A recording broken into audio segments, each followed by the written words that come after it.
अस्सलाम वालेकुम, कैसे हैं आप लोग। अच्छा, विद रिस्पेक्ट टू फाइनेंस मेरे पास कुछ सवालात आ रहे थे तो मैंने कहा चलो एक और फाइनेंस की वीडियो बनाता हूँ और फिर उसके बाद मैं आपको बेहतर वे में एक्सप्लेन कर सकूँगा जो मैं चाहता हूँ आप लोगों को समझ आ जाए या जो आपको फ्यूचर में काम है। अच्छा देखें, जैसे मैंने अपनी पिछली वीडियो में एक बात बताई थी कि हमारे पास कुछ डिसीशंस होते हैं। हमारे जो डिसीशंस होते हैं वो विद रिस्पेक्ट टू दो एलिमेंट्स होते हैं। पहली बात कि हमारा पैसा आएगा कहाँ से, तो मनी इन हम ये कह लेते हैं। दूसरी बात मनी आउट, कि ये पैसा हम लगाएंगे कहाँ पे। ठीक है। अच्छा, अब मनी इन के हमारे पास मैंने लास्ट वीडियो में बताया है दो तरीके हैं, एक है डेट और एक है इक्विटी। डेट का मतलब है लोन, उधार, और इक्विटी का मतलब है ओनरशिप, पार्टनरशिप। ठीक है। अच्छा, अब इसके अंदर हमारे पास कुछ डिसीशंस होते हैं जिसको हम फाइनेंसिंग डिसीशंस कहते हैं। फाइनेंसिंग डिसीशंस, हमारे पास मेजर 4 फाइनेंसिंग डिसीशंस होते हैं। पहला हमारा फाइनेंसिंग डिसीजन होता है कि हमारे पास सोर्स ऑफ फाइनेंस क्या होनी चाहिए, ये पैसा हमारे पास कहाँ से आना चाहिए, डेट से या इक्विटी से। दूसरा हमारा फाइनेंसिंग डिसीजन होता है कॉस्ट ऑफ कैपिटल।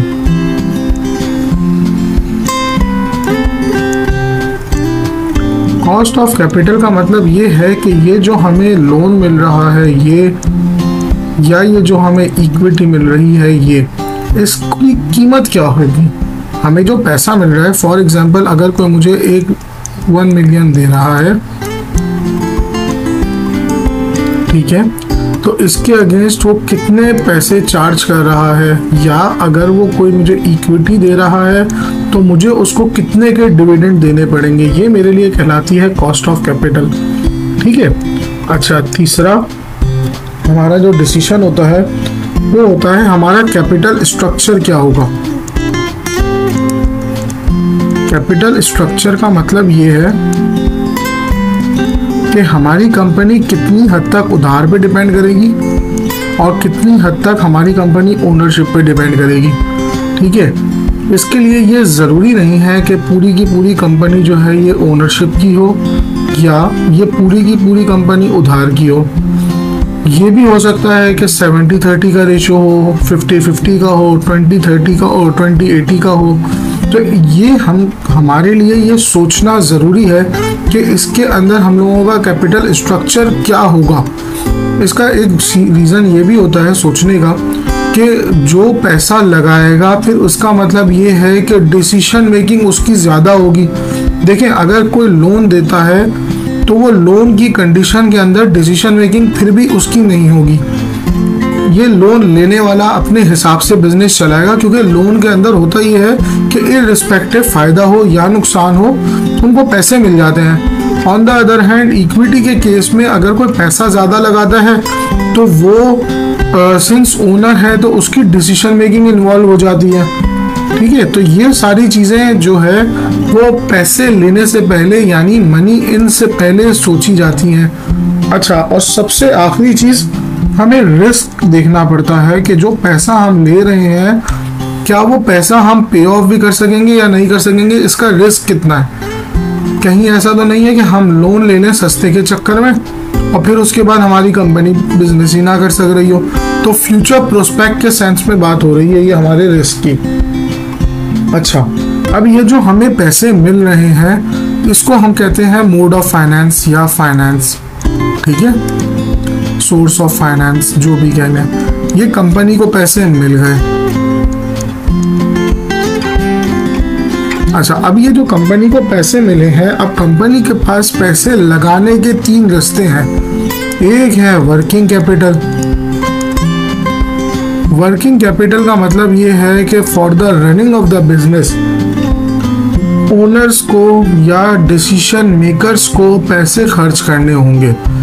जो अगर हमें इन्वेंट्रीज खरीदनी है, अगर हमें सामान खरीदना है, गुड्स परचेज करने हैं, सैलरीज देनी है, रेंट्स देने हैं, ट्यूबलाइट हीटिंग लाइट, इलेक्ट्रिसिटी, इनके अखराजात हैं, ये सब आते हैं वर्किंग कैपिटल के लिए अंडर की अम्ब्रेला में। इन सब का हिसाब, पहली बात कि ये पैसा हमारा जो खर्च हो रहा है, ये पैसा कितना लगना चाहिए, ठीक है। अच्छा, दूसरा हमारा पैसा जाने का रास्ता होता है, अगर कोई हम इन्वेस्टमेंट करें नॉन करंट एसेट में, तो इसको मैं सिर्फ इन्वेस्टमेंट लिख रहा हूँ, ठीक है, या इन्वेस्टमेंट इन एनसीए लिख देते हैं। एनसीए का मतलब है नॉन करंट एसेट, ठीक है। अगर मैं इन्वेस्टमेंट कर रहा हूँ, मैं कोई शेयर्स खरीद रहा हूँ, या मैं कोई और किस्म की इन्वेस्टमेंट, मशीन खरीद रहा हूँ, कोई प्लांट खरीद रहा हूँ, कोई बिल्डिंग खरीद रहा हूँ, मैं कोई गाड़ी खरीद रहा हूँ, इन सूरतों में मेरे पैसे जो है ना वो खर्च हो जाते हैं। ये भी मेरे लिए एक डिसीजन है। अच्छा, तीसरा मेरा डिसीजन होता है डिविडेंड का।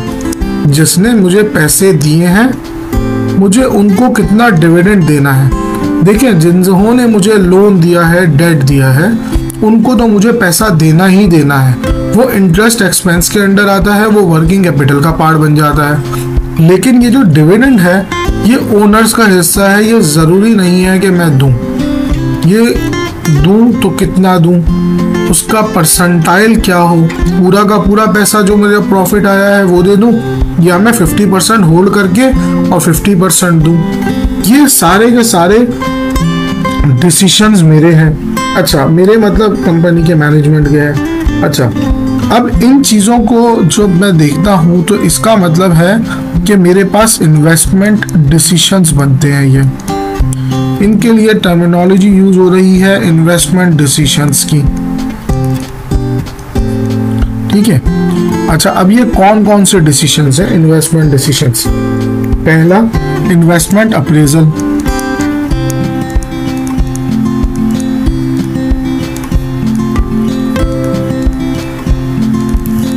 ये मैं जितनी भी चीजें लिख रहा हूं, इनको मैं आगे के लेक्चर्स में एक्सप्लेन करूंगा।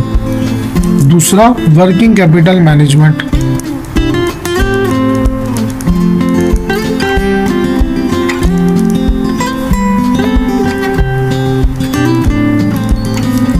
और तीसरा रिस्क, इन दोनों से रिलेटेड रिस्क। अच्छा, इसी तरीके से मेरे पास एक और होगी बात, वो होगी डिविडेंड डिसीजन। डिविडेंड डिसीजन जो मैंने बात पहले बोली, सही है। इन डिविडेंड डिसीजन के अंदर दो चीजें आती हैं, एक बिजनेस वैल्यूएशन कि मेरी बिजनेस की वैल्यूएशन क्या बनेगी डिविडेंड की वजह से। दूसरा, एफिशिएंट मार्केट्स, जो मेरा पैसा लगा रहा है उनकी मार्केट के अंदर शेयर्स की वैल्यू क्या बनेगी।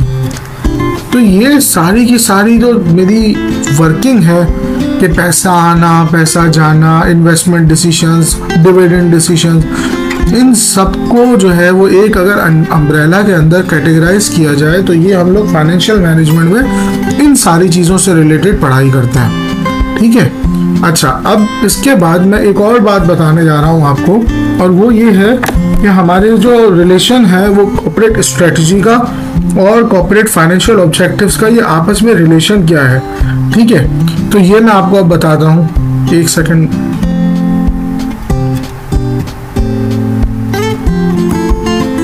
अच्छा, देखें, दो चीज़ें होती हैं हमारे पास, एक होती है ऑब्जेक्टिव, यानी कंपनी का ऑब्जेक्टिव क्या है, सही है, जिसे टारगेट भी कहते हैं। ऑन द अदर हैंड हमारे पास दूसरी चीज होती है स्ट्रेटजी।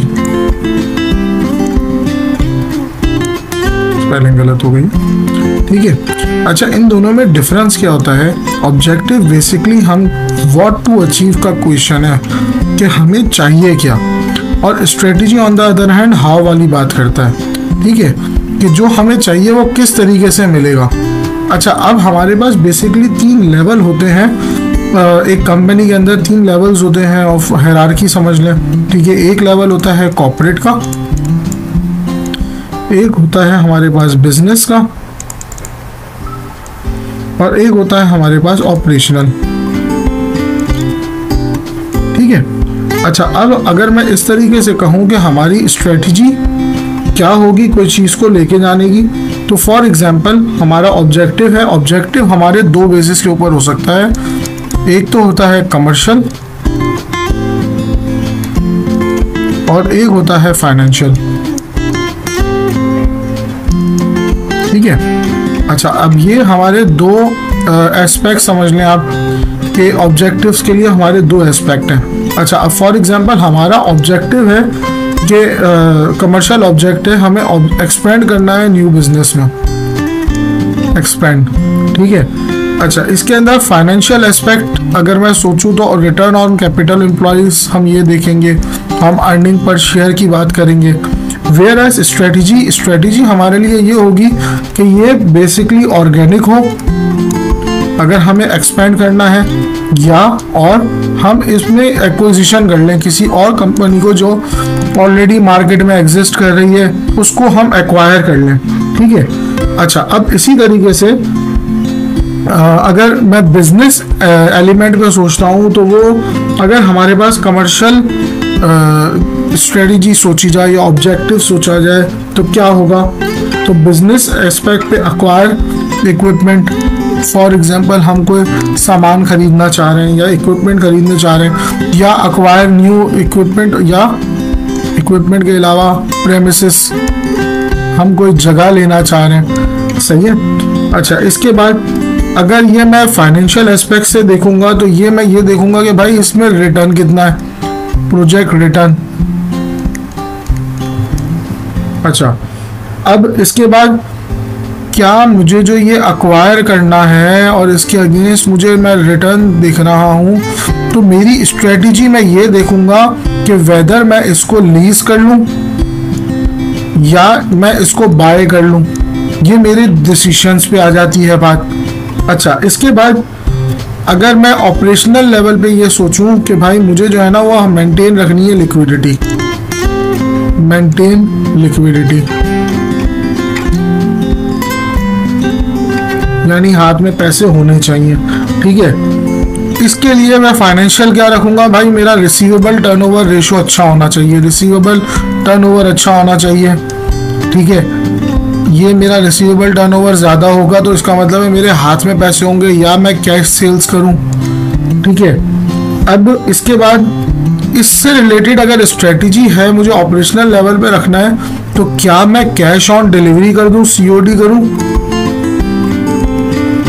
या मैं पहले पैसे लूं, एडवांस लूं और उसके बाद काम करूं, या और तीसरा ऑप्शन है क्रेडिट पे काम करूं।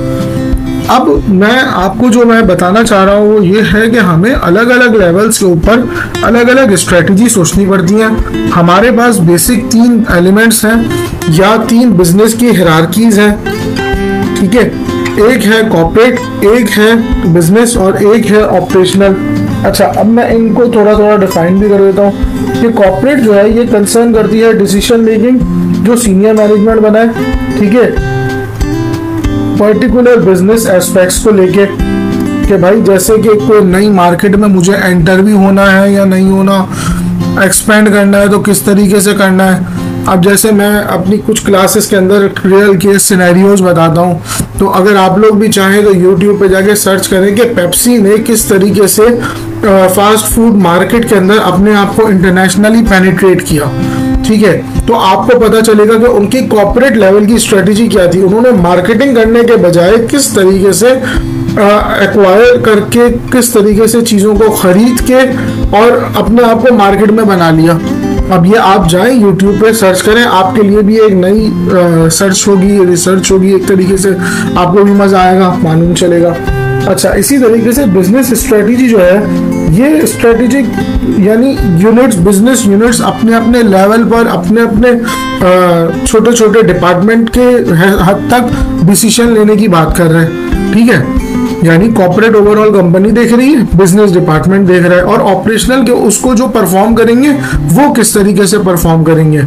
तो इन सारे लेवल के ऊपर अलग अलग स्ट्रेटजीज बनाई जाती हैं और हम इन स्ट्रेटजीज की बेस के ऊपर डिसीजंस ले रहे होते हैं, जैसे लीज या बाय डिसीजन, अक्वायर डिसीजन। अगर फाइनेंशियल है तो ईपीएस चेक करना, अर्निंग पर शेयर, आरओसी है, रिटर्न ऑन कैपिटल एम्प्लॉयड, ये देखना। मेरे अगले लेक्चर्स में ये सारी चीज़ें आहिस्ता आहिस्ता आपके पास आती रहेंगी, ठीक है। चलें, अब मैं यहाँ पर अपना लेक्चर को रोकता हूँ, काफ़ी लंबा हो गया इस दफ़ा, 15 मिनट का हुआ है, तो आप लोग भी थक जाएंगे इतनी लंबी सुन के। मैं यहाँ पे ये वीडियो रोकता हूँ, अब मैं अपनी नेक्स्ट वीडियो के अंदर अगली बात करूँगा। थैंक यू वेरी मच, अल्लाह हाफिज़।